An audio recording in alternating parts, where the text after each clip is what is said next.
নমস্কার বন্ধুরা, আমি আজকে আপনাদের করে দেখাবো চিংড়ি মাছ দিয়ে মোচা ঘন্ট। তবে চলুন শুরু করা যাক আজকে আমার রেসিপি চিংড়ি মাছ দিয়ে মোচা ঘন্ট। চিংড়ি মাছ দিয়ে মোচা ঘন্ট তৈরি করতে প্রথমেই লাগবে মোচা। আমি মোচাটাকে সেদ্ধ করে হাত দিয়ে একটু চটকিয়ে নিয়েছি। আর লাগবে চিংড়ি মাছ, এটাতেও আমি নুন হলুদ মাখিয়ে নিয়েছি। আর লাগবে ছোট ছোট টুকরো করা আলু, আদা টমেটো জিরার পেস্ট, আর লাগবে কিছুটা পরিমাণে গোটা জিরে, ঘি, গরম মশলা, দারচিনি, এলাচ, আর লাগবে স্বাদ মতো লবণ। তবে চলুন আজকে আমার রান্না শুরু করা যাক। আমি প্রথমেই কড়াইয়ে কিছুটা পরিমাণে সর্ষের তেল দিয়ে দিয়েছি। তেলটা আমার গরমও হয়ে গেছে। এবার এই তেলে আমি আলুটা ভালো করে ভেজে নেব।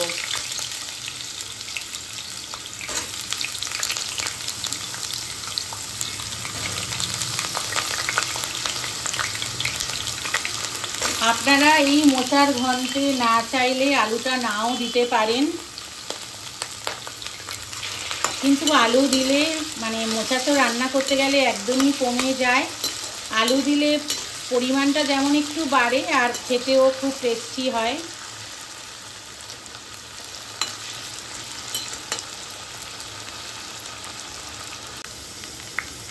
আলুটা আমার ভাজা ভাজা হয়ে গেছে। এবার এর মধ্যে আমি সামান্য পরিমাণে হলুদ গুঁড়ো আর কিছুটা পরিমাণে লবণ দিয়ে দিলাম। দিয়ে আলুগুলির সাথে ভালোভাবে মিশিয়ে নিচ্ছি।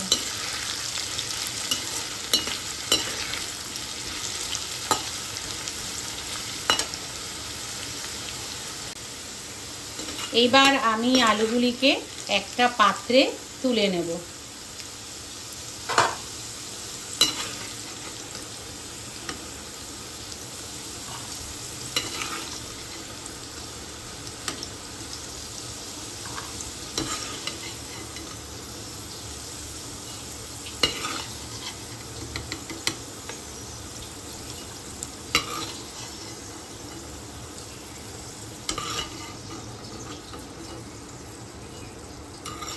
আমার সমস্ত আলু তোলা হয়ে গেছে।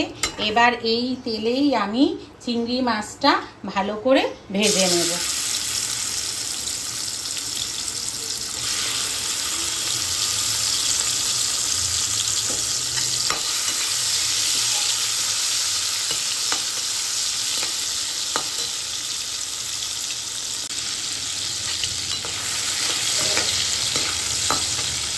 চিংড়ি মাছটা আমার ভাজা ভাজা হয়ে গেছে। এবার এর মধ্যেই আমি কিছুটা পরিমাণে গোটা জিরে আর এলাচ আর দারচিনি ফোড়ন দিয়ে দিলাম।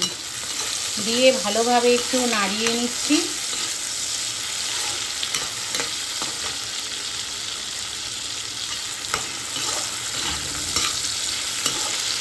এবার এর মধ্যে আমি আগে থেকে পেস্ট করা আদা টমেটো জিরাটা দিয়ে দিলাম।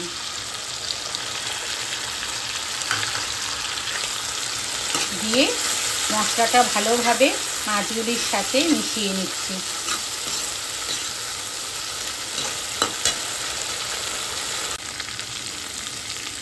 মশলাটা আমার কষানো হয়ে গেছে।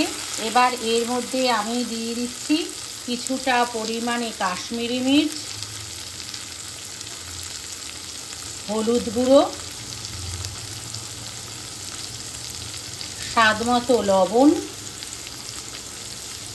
আর কিছুটা পরিমাণে চিনি দিয়ে সমস্ত কিছু ভালোভাবে মিশিয়ে নিচ্ছি।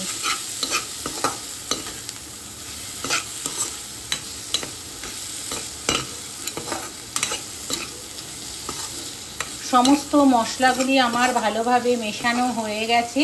এবার এর মধ্যে দিয়ে দিচ্ছি আগে থেকে সেদ্ধ করে রাখা মোচাটা। এবার সেদ্ধ মোচাটা আমি সমস্ত মশলার সাথে ভালোভাবে মিশিয়ে নিচ্ছি।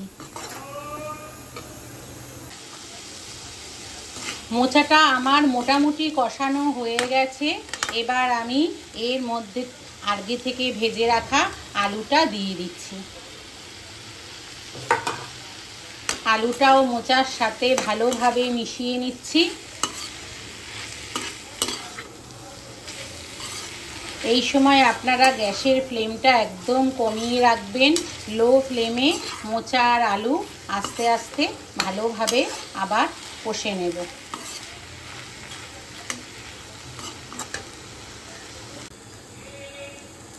আমার মোচা ঘন্টটা কষানো একদম রেডি হয়ে গেছে। এবার এর মধ্যে আমি দিয়ে দিচ্ছি কিছুটা পরিমাণে গরম মশলার গুঁড়ো। এটা দিয়েও আমি ভালোভাবে নাড়িয়ে নিচ্ছি।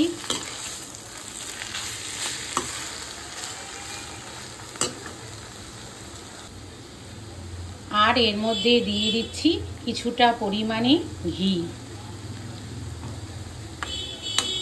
ঘিটাও আমি সমস্ত মোচার সাথে ভালোভাবে নাড়িয়ে নিচ্ছি।